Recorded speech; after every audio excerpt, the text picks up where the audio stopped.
एक और क्वेश्चन हमारे पास है लेट एक्स एन जी जी मतलब गामा डिस्ट्रीब्यूशन है। उसमें अल्फा हमारे पास दो पैरामीटर होता है, अल्फा एंड बीटा।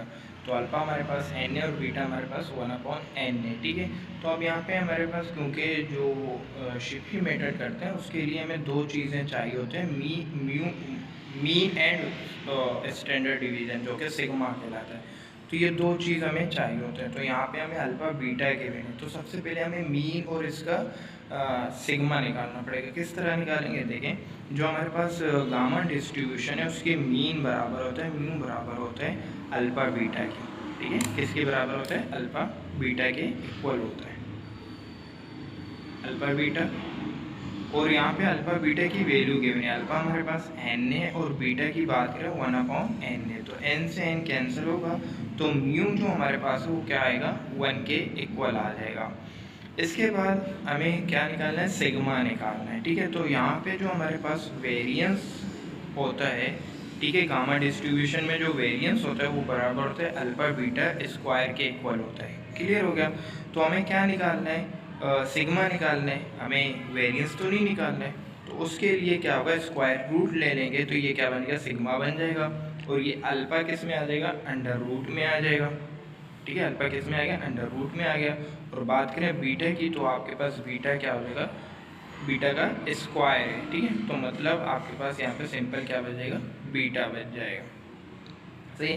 तो अब हमें सिग्मा निकालना है, तो उसके लिए क्या होगा, अल्फा की वैल्यू क्या है, n है, तो अंडर रूट n आ जाएगा। और बीटा की वैल्यू आपके पास है 1/n है, तो मल्टीप्लाई होगा, ये 1/n आ जाएगा।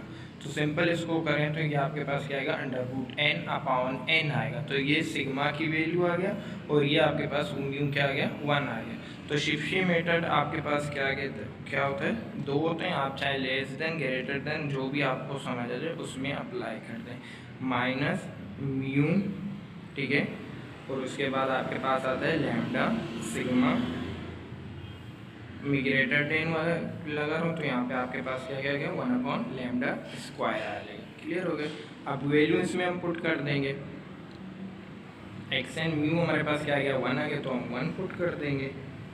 और बाकी हम बात करेंगे लैम्डा इसी तरह आ जाएगा। और सिग्मा हमारे पास क्या आ गया, अंडर रूट n/n। ठीक है, तो लैम्डा की वैल्यू गिवन नहीं है, तो लैम्डा हमारे पास इसी तरह आ जाएगा।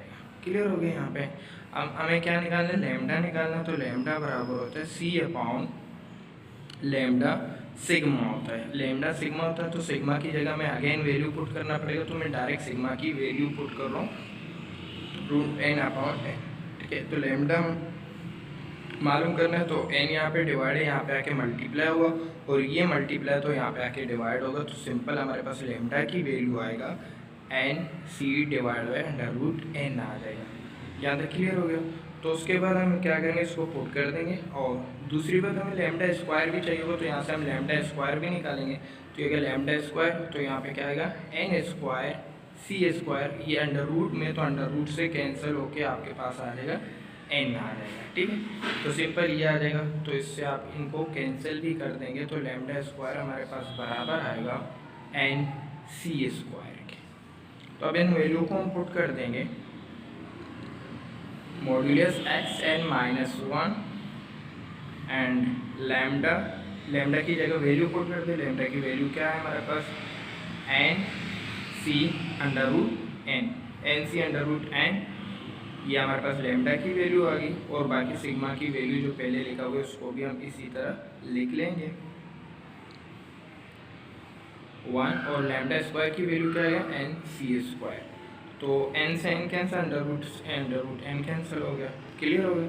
तो उसके बाद हमारे पास बचेगा xn-1, और यहाँ पे हमारे पास c बच जाएगा, और यहाँ पे हमारे पास बच जाएगा 1/nc² बच जाएगा।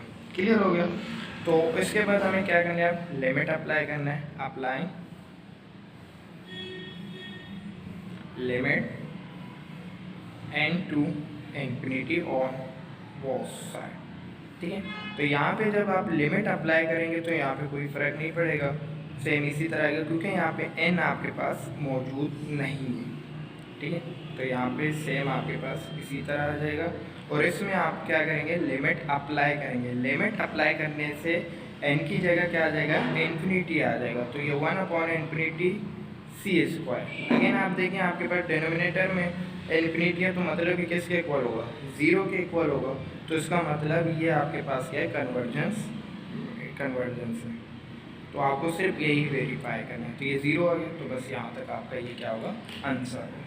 ठीक है, इसी तरह आपके पास कोई भी डिस्ट्रीब्यूशन आपको दे सकता है, चाहे वो कंटिन्यूस और रैंडम नंबर हो, तो उनका आपको मीन और वेरिएंस पता होना चाहिए। जब आप मीन वेरिएंस निकाल देंगे तो उसके बाद आपके ये काम करना इतना मुश्किल नहीं है। तो इसमें मीन और वेरिएंस मुश्किल है।